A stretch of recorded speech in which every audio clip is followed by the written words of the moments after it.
اور یوم عرفہ کے بعد یوم النحر ہے، یوم النحر کے بعد ایام تشریق ہے. تو یوم عرفہ سے لے کے ایام تشریق تک مقید تکبیرات، یعنی نمازوں کے بعد آپ تکبیرات کا بھی اہتمام کریں گے. ویسے تو یہ 10 دنوں میں تکبیرات کا اہتمام کرنا ہے. عام تکبیرات چاہے مسجد میں ہو، گھر میں ہو، بازار میں ہو، کہیں پہ بھی ہو. چنانچہ روایات ملتی ہیں عبداللہ بن عمر رضی اللہ عنہ اور ابو ہریرہ رضی اللہ عنہما باقاعدہ وہ نکل جاتے تھے بازاروں میں اور تکبیر کہتے تھے بآواز بلند. ان کی تکبیر سن کر بازار والے بھی تکبیر کہتے تھے. تو یہ تو عام تکبیرات تھیں. خاص تکبیرات یوم عرفہ کی فجر سے لے کے ایام تشریق کے تیسرے دن یوم النحر اور اس کے بعد کے 3 دن، تیسرے دن عصر تک آپ یہ تکبیرات کہیں گے. اللہ اکبر اللہ اکبر لا الہ الا اللہ واللہ اکبر اللہ اکبر وللہ الحمد. یہ اس کو آپ کی زبان پہ باقاعدہ جاری ہونا چاہیے.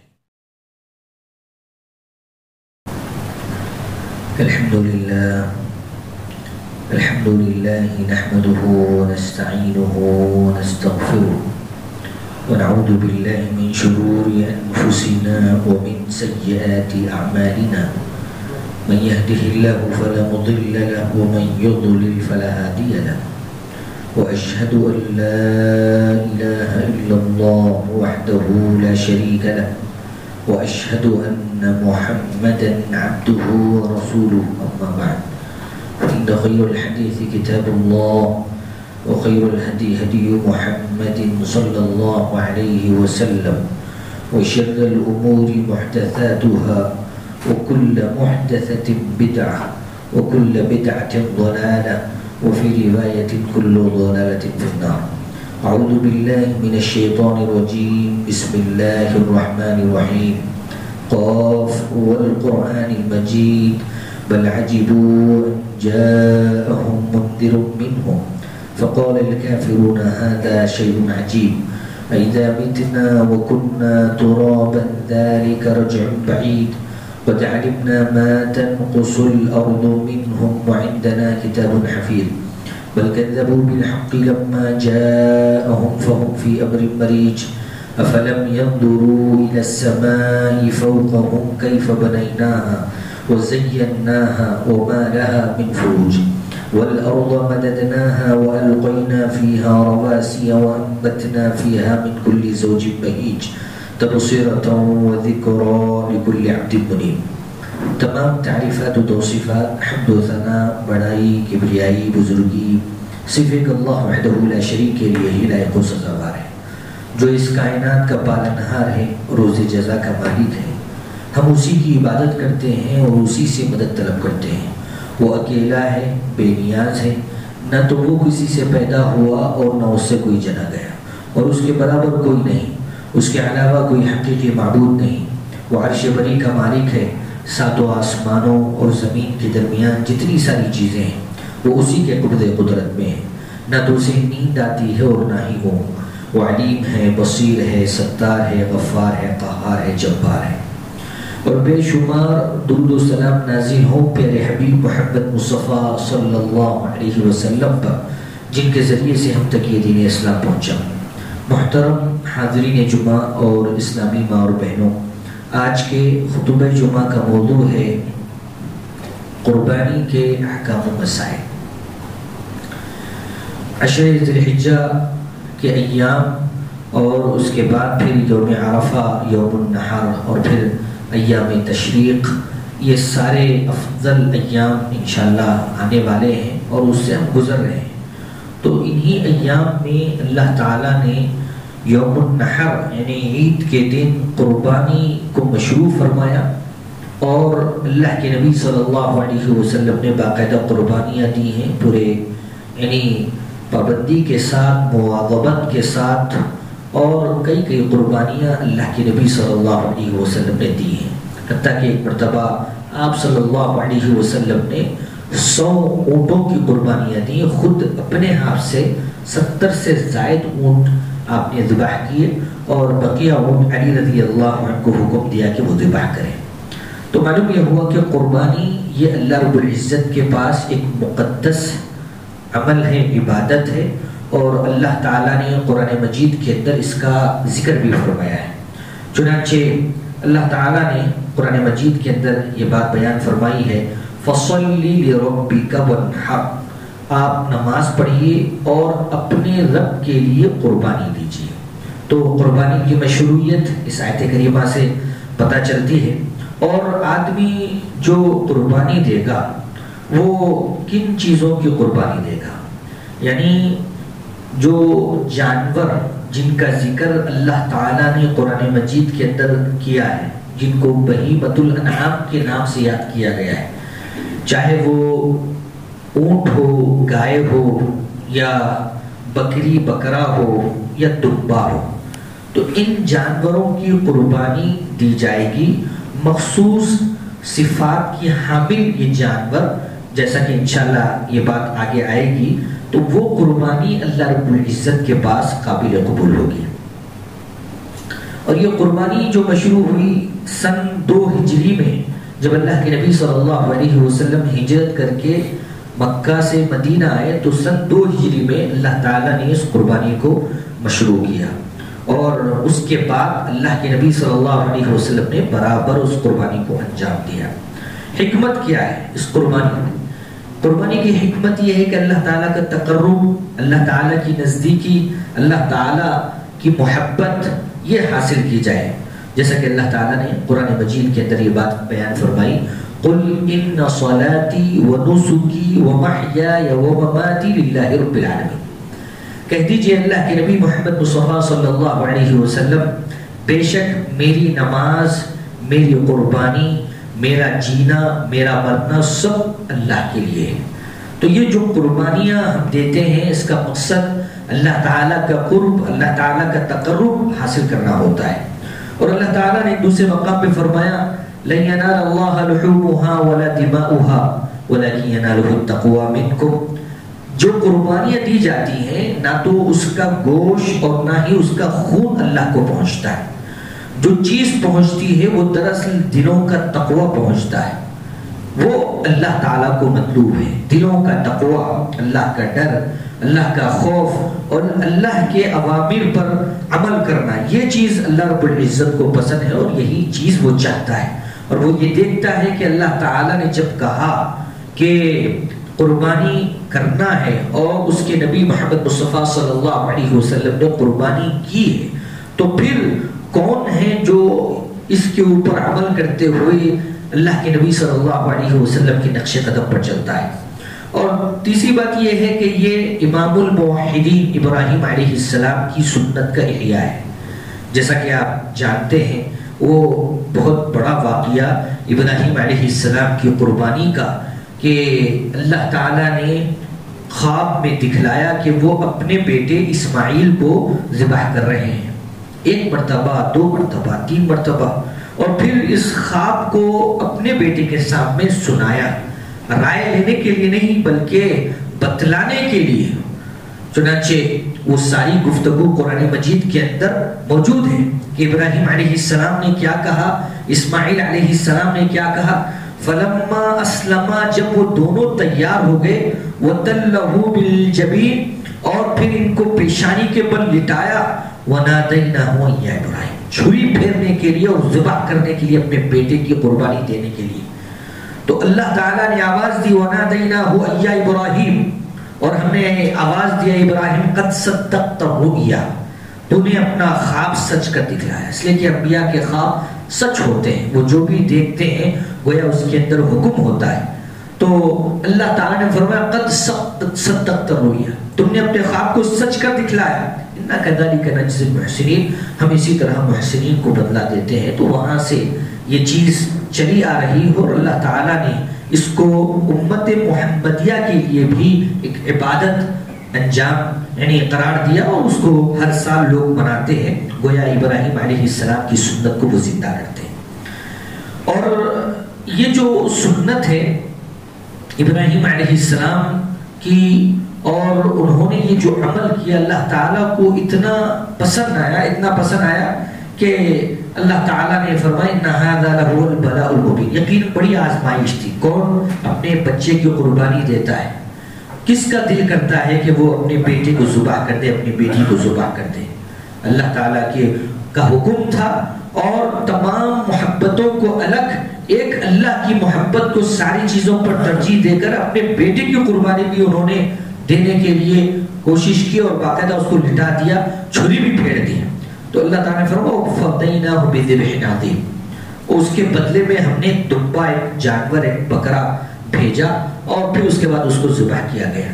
یہ پورا واقعہ قرآن مجید کے اندر موجود ہے، ابراہیم علیہ السلام کی، اسماعیل علیہ السلام کی قربانی کا واقعہ۔ اور ایک حکمت اس کے اندر یہ بھی پوشیدہ ہے کہ اللہ تعالیٰ نے جو جانور انسانوں کو مہیا کیے ہیں، ان جانوروں کو پا کر آدمی اللہ تعالیٰ کا شکریہ ادا کرے۔ اللہ تعالیٰ نے اونٹ دیے ہیں، گائیں دیے ہیں، اور بکرے بکریاں دی ہیں، تو یہ اللہ تعالیٰ کی بڑی نعمتیں ہیں جس کو لوگ ہر سال کھاتے ہیں تو اس سے فائدہ اٹھاتے ہیں، تو اس کے اوپر وہ شکریہ ادا کریں، اور اسی طریقے سے اپنے گھر والوں اور اپنے گھر والوں کے علاوہ دوسرے لوگوں کا بھی خاص طور پر اس دن خیال رکھیں۔ اللہ تعالیٰ نے قرآن مجید کے اندر فرمایا فَكُلُوا مِنْهَا، تم نے جو قربانی کی ہے، جو جانور ذبح کیا ہے، اس میں سے تم کھاؤ، وَأَطْعِمُوا الْقَانِعَ وَالْمُعْتَرَ، اور اسی طریقے سے کھلاؤ اپنے گھر والوں کو بھی، اور اسی طریقے سے وہ مسکین آدمی جو کسی کے سامنے ہاتھ نہیں پھیلاتا ہے اور کسی کو پوچھتا بھی نہیں، اور وہ فقیر آدمی جو لوگوں سے پوچھتا پھرتا ہے، دونوں کو کھلاؤ۔ تو اللہ تعالیٰ نے اس کے اندر باقاعدہ حکم دیا کہ اس دن یہ کھلانے کا دن ہے، وہ اطعموا القانع والمعتر، خود بھی کھانا ہے، گھر والوں کو بھی کھلانا ہے، اور اسی طریقے سے جو غریب ہیں، مسکین لوگ ہیں، ان کو بھی کھلانا ہے۔ تو یہ اللہ رب العزت کا حکم ہے باقاعدہ، اور یوم النحر کے دن، خاص طور پر عید کے دن، لوگ مسلمان اس کو انجام دیتے ہیں۔ اور دیکھیے پوری جگہ یہ عمل ہوتا ہے، سب پورے اتحاد کے ساتھ، اتفاق کے ساتھ اس دن عید مناتے ہیں۔ تو گویا وہ دن الفت و محبت کا دن ہے، اتحاد کا دن ہے، اور آپسی اختلاف کو بھلا کر ایک جٹ ہونے کا دن ہے۔ تو اس کے اندر یہ بھی پیغام ملتا ہے کہ مسلمان آپس میں ایک دوسرے کا تعاون کریں، اتحاد و اتفاق کے ساتھ رہیں، محبت کے ساتھ رہیں۔ اور چوتھی بات یہ ہے کہ یہ اللہ تعالیٰ کے شعائر میں سے ہے۔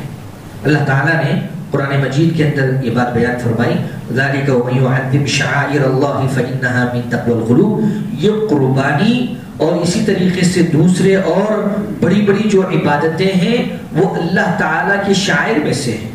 گویا آدمی اس کو انجام دیتا ہے تو اس سے اسلام کا اظہار ہوتا ہے، آدمی کے مسلمان ہونے کی دلیل وہ بنتی ہے، وہ چیزیں، اور لوگ دیکھ کر پہچانتے ہیں کہ ہاں یہ مسلمان آدمی ہے، یہ مسلمان آدمی ہے، یہ مسلم آدمی ہے، تو اس سے اسلام کا اظہار ہوتا ہے۔ یہ ایک شعیرہ ہے اور اللہ تعالیٰ کے قرب کا بڑا ذریعہ ہے۔ یہ قربانی جو ہم انجام دیتے ہیں اس کا حکم کیا ہے؟ اس تعلق سے اختلاف ہے، بعض علماء نے کہا کہ یہ واجب ہے، بعض نے کہا کہ سنت مؤکدہ ہے، اور صحیح بات یہی ہے کہ یہ سنت مؤکدہ ہے، واجب نہیں ہے، اور اس سلسلے میں بہت ساری دلیلیں موجود ہیں۔ جمہور علماء کا بھی یہی موقف ہے کہ یہ سنت مؤکدہ ہے، اور یہ سنت مؤکدہ ہے، لیکن ابو ہریرہ رضی اللہ عنہ کا قول بھی ہمیں سامنے رکھنا چاہیے۔ انہوں نے کہا کہ جو آدمی اپنے پاس گنجائش پانے کے باوجود قربانی نہ دے وہ ہمارے عیدگاہوں کے قریب نہ آئے۔ اللہ تعالیٰ کی اتنی بڑی عبادت ہے، سال میں ایک مرتبہ انجام دی جاتی ہے، اور آپ کے پاس پیسہ وغیرہ بھی ہے، پھر بھی آپ قربانی نہیں دے رہے ہیں، تو ابو ہریرہ رضی اللہ عنہ کہتے ہیں کہ اس کو ہمارے عیدگاہوں کی طرف آنے کی کوئی ضرورت نہیں۔ تو جس کے پاس پیسہ ہے، جس کے پاس گنجائش ہے، جو قربانی دے سکتا ہے، دینے پر قادر ہے، تو اس کو دینا چاہیے۔ اگر خوب اچھا مالدار ہے تو وہ اونٹ کی قربانی دے، گائے کی یا بکروں کی قربانی دے۔ اگر اس کے پاس وسعت نہیں ہے تو وہ حصہ لے سکتا ہے، اونٹ میں، گائے میں، ان چیزوں میں وہ حصہ لے سکتا ہے۔ جس کی جیسی گنجائش ہے ویسے وہ حساب سے قربانی میں حصہ لے۔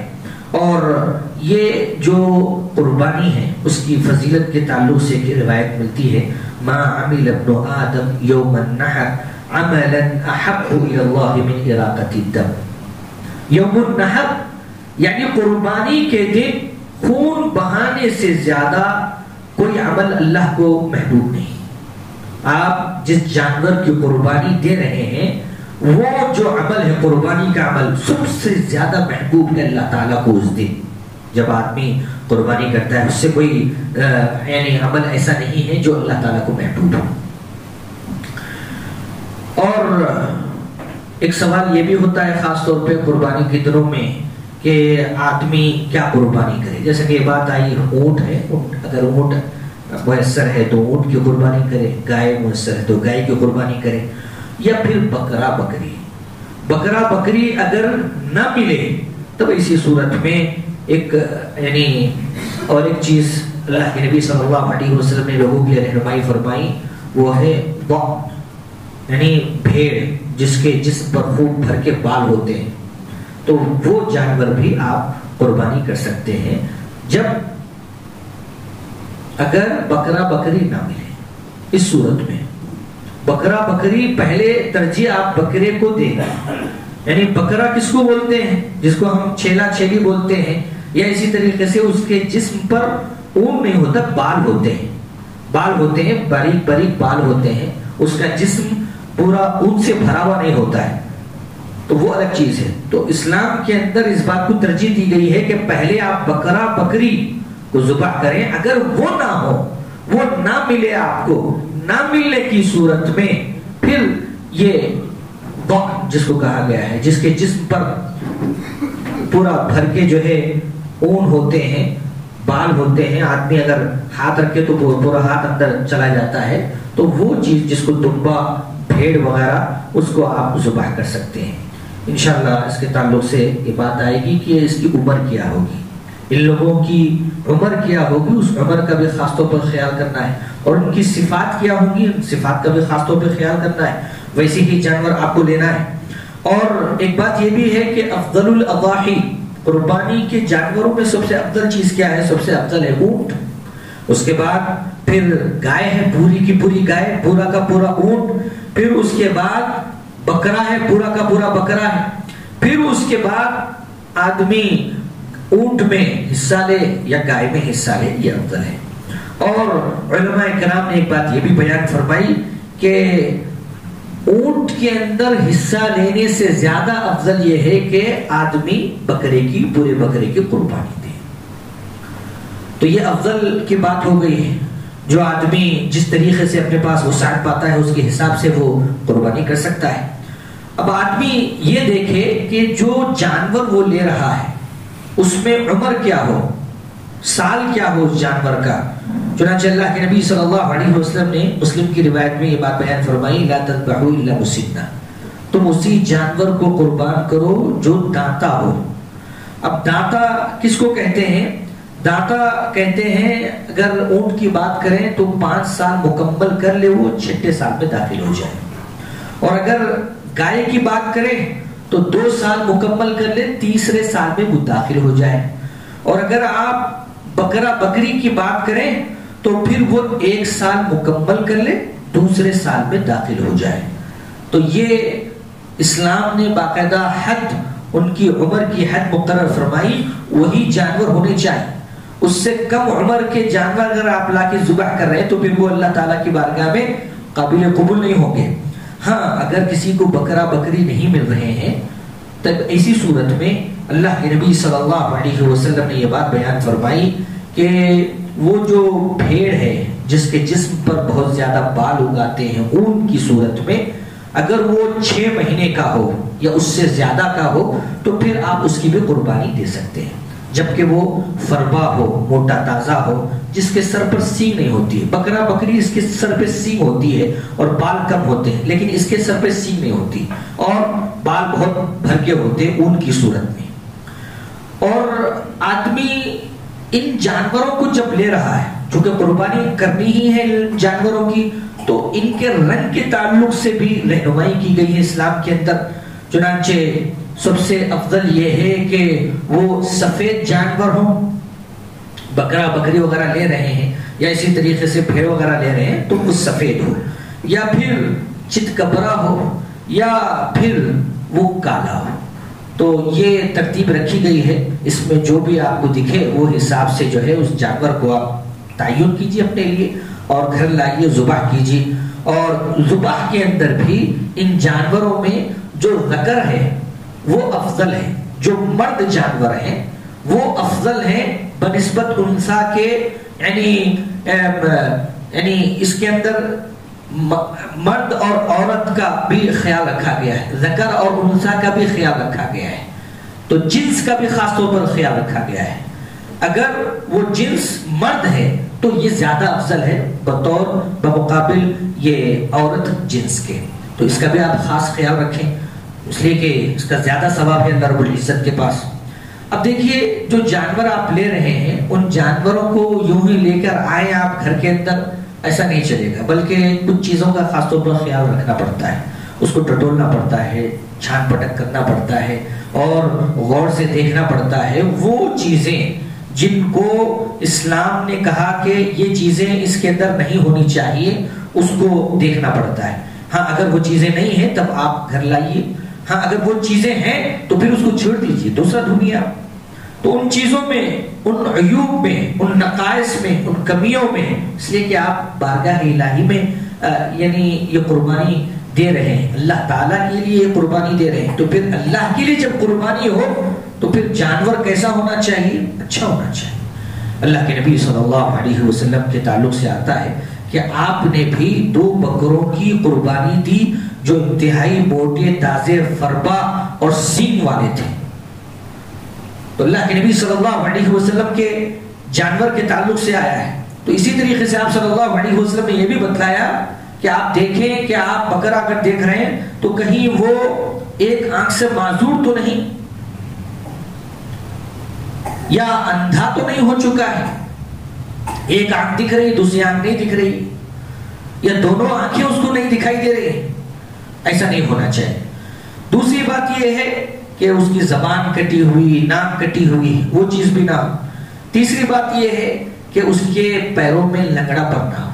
آپ چلا کے دیکھیں, آپ ریوڑ کے ساتھ وہ جا رہا ہے یا پیچھے رہ جا رہا ہے, رک رہا ہے, ٹانگ اٹھا کے کھڑا ہوا ہے, اس کے ٹانگ میں کچھ پریشانی ہے, لگڑ کے چل رہا ہے, چلا کے دیکھیں آپ تو برابر ٹھیک ٹھاک چل رہا ہے تو پھر اچھی بات ہے. اور اسی طریقے سے آپ دیکھیں کہ اس کا ایک ہاتھ ٹوٹا ہوا ہے یا ایک پیر ٹوٹا ہوا ہے, یہ چیز بھی نہ ہو. اور اس کے اندر گوشت ہو. ہاں ایسا جانور دیکھ رہے ہیں آپ سستے میں مل رہا بول کے جس کے اندر جو ہے نا گوشت بالکل کم ہے, ہڈیاں دکھائی دے رہی ہیں, گھر کو اٹھا کے لا رہے بھائی 2000 روپے 3000 روپے کم ہے بول کے, ایسا بھی نہیں ہونا چاہیے. بلکہ باقاعدہ یہ چیز بتلائی گئی ہے کہ جانور بھی موٹا تازہ فربا ہو. املحین, اللہ کے نبی صلی اللہ علیہ وسلم نے کہ جو جانور کی صفت بیان کی گئی ہے وہ ہے موٹا تازہ فربا, وزنی, بھاری بھرکم, ایسا جانور ہو, بالکل لاغر, ہڈیاں نکلی ہوئی ہیں, ایسا جانور وہ بھی قابل قبول نہیں. لہذا پیسوں کو یہاں پر نہ دیکھیں, پیسوں کی چکر میں ایسا جانور اٹھا کے لائیں گے تو پھر وہ قربانی نہیں ہوگی اللہ تعالیٰ کی بارگاہ. اور اسی طریقے سے یہ ساری چیزیں آپ جب دیکھیں گے تو پھر یہ بھی معلوم ہونا چاہیے کہ کب ذبح کریں. آپ نماز جب ہو جائے, امام نماز پڑھا دے, اس کے بعد سے آپ کے قربانی کا وقت شروع ہوتا ہے. اللہ کے نبی صلی اللہ علیہ وسلم نے نماز پڑھائی اور مصلی پہ ہی آپ نے بکرا منگوایا اور ذبح کیا. اب یہاں پر بعض لوگوں کا اختلاف ہے, بعض کہتے ہیں کہ جب امام ذبح کر لے اس کے بعد سب کو ذبح کرنا چاہیے, لیکن صحیح بات یہ ہے کہ نماز ختم ہو جائے اس کے بعد وقت شروع ہو جاتا ہے. جو چاہے خطبے میں بیٹھے, جو چاہے جائیں اپنے گھر میں اور جا کر قربانی کریں. تو نماز ہو جائے اس کے بعد قربانی کا وقت شروع ہو جاتا ہے. ایک صحابی اللہ کے نبی صلی اللہ علیہ وسلم کے پاس آئے, کہنے لگے اللہ کے نبی صلی اللہ علیہ وسلم میں نے تو نماز سے پہلے ہی قربانی کر دی. ان کو نہیں معلوم تھا. اللہ کے نبی صلی اللہ علیہ وسلم یہ بات بیان فرمائی اس موقع سے, جو آدمی نماز سے پہلے قربانی کرے گا اس کا وہ گوشت عام صدقہ مانا جائے گا, عام قربانی ہوگی. یہ یوم النحر والی قربانی نہیں ہوگی. نماز کے بعد آپ ذبح کریں گے تبھی وہ قربانی مانی جائے گی. اور دوسری بات یہ ہے کہ یہ وقت کب تک چلے گا, یوم النحر اور یوم النحر کے بعد جو ایام تشریق کے 3 دن ہیں، وہ 3 دن تک آپ ذبح کر سکتے ہیں، رات میں دن میں جب تک بھی ممکن ہو ذبح کر سکتے ہیں. اور ذبح کے وقت جیسا کہ آپ کو معلوم ہے، بسم اللہ اللہ اکبر، اے اللہ یہ میری طرف سے ہے اور تیرے لیے، اس طریقے کی کلمات آپ کہہ سکتے ہیں. یہ میری طرف سے اور میرے گھر والوں کی طرف سے تیرے لیے، بسم اللہ اللہ اکبر وجوبی طور پر ہم کہیں گے بسم اللہ اللہ اکبر، اور اس کے بعد جو ہے یہ میری طرف سے اور میرے گھر والوں کی طرف سے تیرے لیے. اب اس کے اندر سارے لوگ آگئے، جو زندہ ہیں وہ بھی آگئے، جو مر چکے ہیں وہ بھی آگئے ہیں. اگر کوئی آدمی خاص طور پر اپنے مردوں کے لیے دینا چاہتا ہے تو وہ دے سکتا ہے، اور علماء کہتے ہیں کہ وہ پورا کا پورا غریبوں میں تقسیم کر دے گا. اور اگر صرف اپنے گھر والوں کی طرف سے وہ نام لے کے قربانی کر رہا ہے تو اس کے اندر جو مر چکے ہیں وہ بھی شامل ہیں اور جو زندہ ہیں وہ بھی شامل ہیں. اور کیفیت کیا ہونی چاہیے؟ ذبح کرتے وقت چھری تیز ہو، اور ایک بکرے کے سامنے دوسرے کے بکرے کو ذبح نہ کیا گیا ہو، اور اس کے ہاتھ پیر کو اچھی طریقے سے باندھ دیا جائے، اور پھر اس کے چہرے پر پیر رکھ کر یا کوئی پکڑ لے منہ کے پاس اور پیروں کے پاس، اس کے بعد چھری تیز ہو اور ذبح کیا جائے اللہ تعالیٰ کا نام لیتے ہوئے، اور اس کا گلا اچھی طریقے سے کٹ جائے، اور جو رگ ہوتی ہے شہرک وہ بھی کٹ جائے، خون اچھی طریقے سے بہہ جائے. اور جو آدمی قربانی دے رہا ہے وہی آدمی بنفس نفیس اپنے ہاتھ سے قربانی کرے. تو یہ ساری چیزیں خاص طور پر قربانی کے احکام کے تعلق سے کہی جاتی ہیں. انشاءاللہ ابھی یوم عرفہ کا دن آ رہا ہے. عرفہ کا روزہ اس سے پہلے جمعہ میں آپ کے سامنے بات رکھی گئی کہ بڑی فضیلت والا دن ہے. اللہ تعالیٰ اس دن جو آدمی روزہ رکھتا ہے تو اس کے اگلے اور پچھلے 2 سالوں کے گناہ معاف کر دیتے ہیں. اور یوم عرفہ کے بعد یوم النحر ہے، یوم النحر کے بعد ایام تشریق ہے. تو یوم عرفہ سے لے کے ایام تشریق تک مقید تکبیرات، یعنی نمازوں کے بعد آپ تکبیرات کا بھی اہتمام کریں گے. ویسے تو یہ 10 دنوں میں تکبیرات کا اہتمام کرنا ہے. عام تکبیرات چاہے مسجد میں ہو، گھر میں ہو، بازار میں ہو، کہیں پہ بھی ہو. چنانچہ روایات ملتی ہیں عبداللہ بن عمر رضی اللہ عنہ اور ابو ہریرہ رضی اللہ عنہما باقاعدہ وہ نکل جاتے تھے بازاروں میں اور تکبیر کہتے تھے بآواز بلند. ان کی تکبیر سن کر بازار والے بھی تکبیر کہتے تھے. تو یہ تو عام تکبیرات تھیں. خاص تکبیرات یوم عرفہ کی فجر سے لے کے ایام تشریق کے 3رے دن یوم النحر، اور اس کے بعد کے 3 دن، 3رے دن عصر تک آپ یہ تکبیرات کہیں گے. اللہ اکبر لا الہ الا اللہ واللہ اکبر اللہ اکبر وللہ الحمد. یہ اس کو آپ کی زبان پہ باقاعدہ جاری ہونا چاہیے. آپ عیدگاہ جا رہے ہیں، عیدگاہ جاتے وقت کن چیزوں کا اہتمام کرنا ہے، کن آداب کا اہتمام کرنا ہے یہ بھی آپ کو پتا ہے. لباس اچھا ہو، غسل کر کے نکلیں، خوشبو لگائیں، اور چونکہ یہ عید الاضحیٰ ہے تو قربانی سے آپ کو کھانا ہے. جاتے وقت کوئی چیز نہ کھائیں. عید الفطر میں تو کھا کے جانا ہے لیکن اس میں کھا کے نہیں جانا ہے. ایک راستہ اختیار کریں، دوسرا راستہ آنے کے لیے اختیار کریں، اور تکبیرات بآواز بلند کہتے ہوئے جائیں. جب امام پہنچ جائے تو پھر آپ خاموش ہو جائیں. تو یہ سارے آداب کا بھی خاص طور پر اہتمام کرنا ہے. اور اللہ کے نبی صلی اللہ علیہ وسلم نے خاص طور پر اس میں عورتوں کو بھی حکم دیا کہ وہ بھی عیدگاہ جائیں، وہ بھی عید کی نماز میں شریک رہیں، اور وہ بھی مسلمانوں کی دعاؤں میں شریک رہیں. حتیٰ کہ جس کے پاس پردہ کرنے کے لیے چادر نہیں ہے وہ اپنی بہن سے عاریتاً لے لے یا اس کی چادر میں جائے، یا جو حائضہ عورتیں ہیں وہ بھی جائیں اور الگ تھلگ رہیں اور مسلمانوں کی دعاؤں میں شامل رہیں. تو باقاعدہ اللہ کے نبی صلی اللہ علیہ وسلم کی تاکیدات عورتوں کے تعلق سے بھی ہیں. تو خود بھی جائیں اور اپنے اہل خانہ کو بھی لے کر جائیں. یہ خوشی کا موقع ہے، سب کو اس کے اندر شریک ہونے کا موقع دیں. امین. وآخر دعوانا الحمدللہ رب العالمین.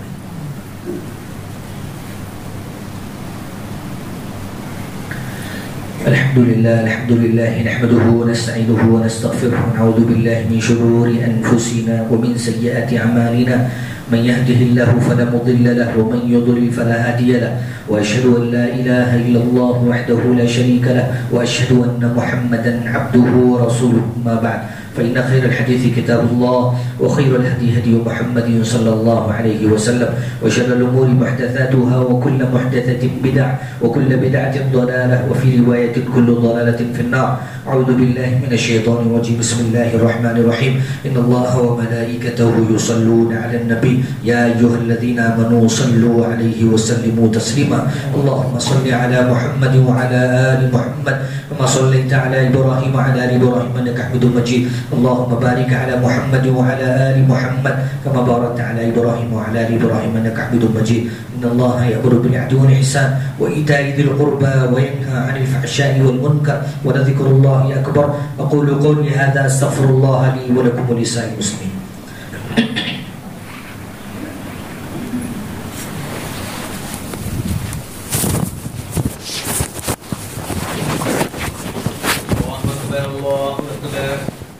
لا إله إلا الله أشهد أن محمدا رسول الله.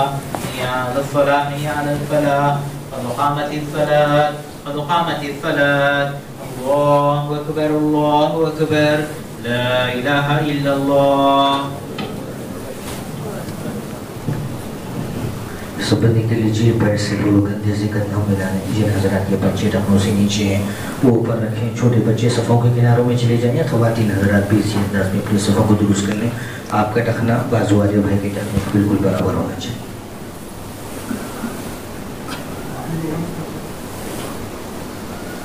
اللہ اکبر.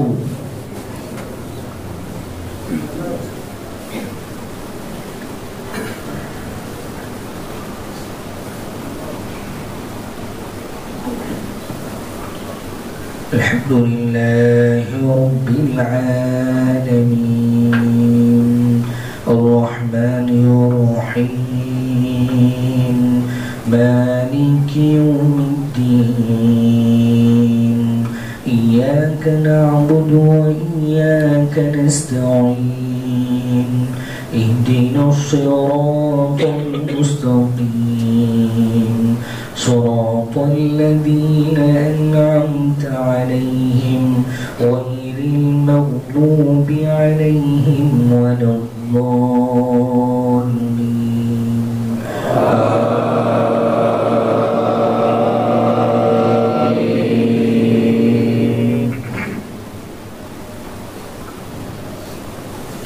سبح اسم ربك الأعلى الذي خلق فسوى والذي قدر فهدى والذي أخرج المرعى فجعله غثاء نحوا سنقرئك فلا تنسى إلا ما شاء الله إنه يعلم الجهر وما يخفى ونيسرك لليسرى فذكر إن نفعت الذكرى سيذكر من يخشى ويتجنبها الأشقى الذي يصلى النار الكبرى ثم لا يموت فيها ولا يحيا قد أفلح من تزكى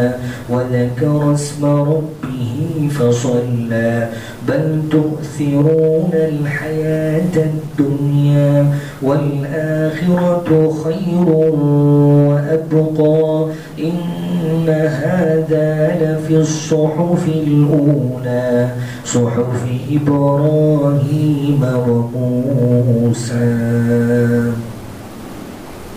الله أكبر.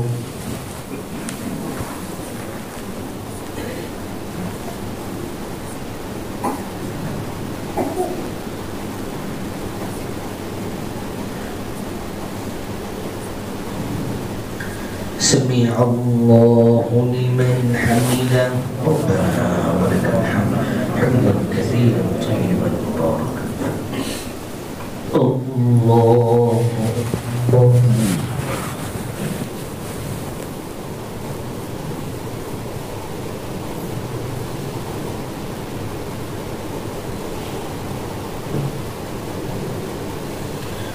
الله أكبر.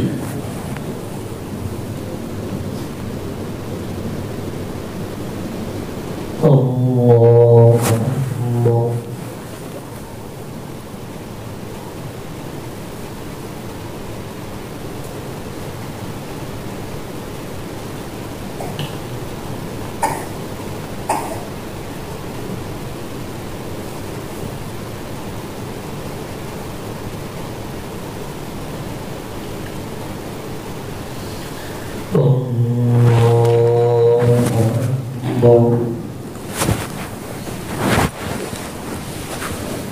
الحمد لله رب العالمين الرحمن الرحيم مالك يوم الدين إياك نعبد وإياك نستعين اهدنا الصراط المستقيم صراط الذين أنعمت عليهم غير المغضوب عليهم ولا الضالين.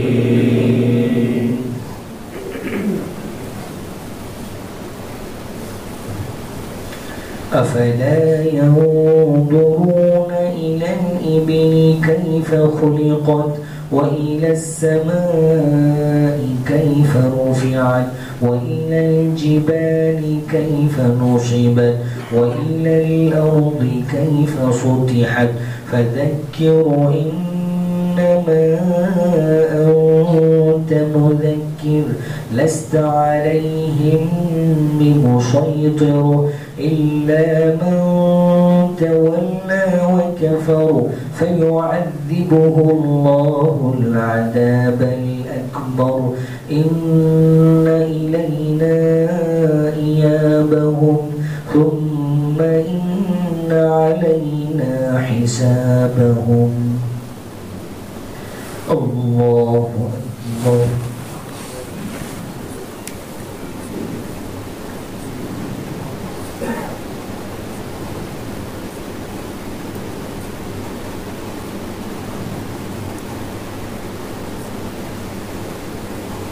سمع الله لمن حمده ربنا ولك الحمد حمدا كثيرا طيبا الله أكبر.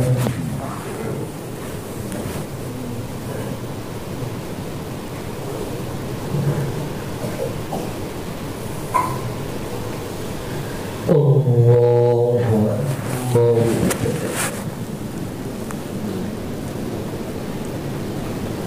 الله أكبر.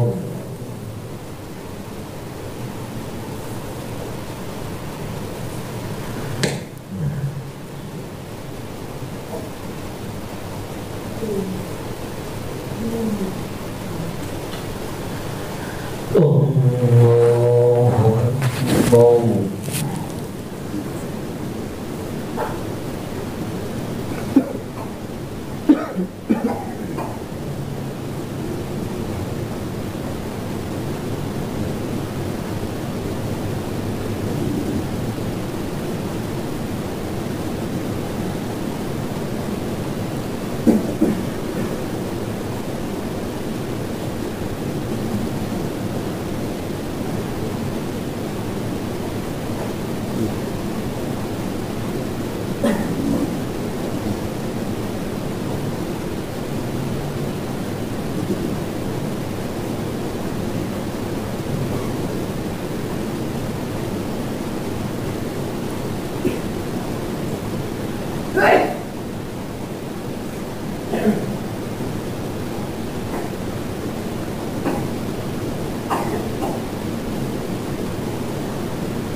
السلام عليكم ورحمة الله.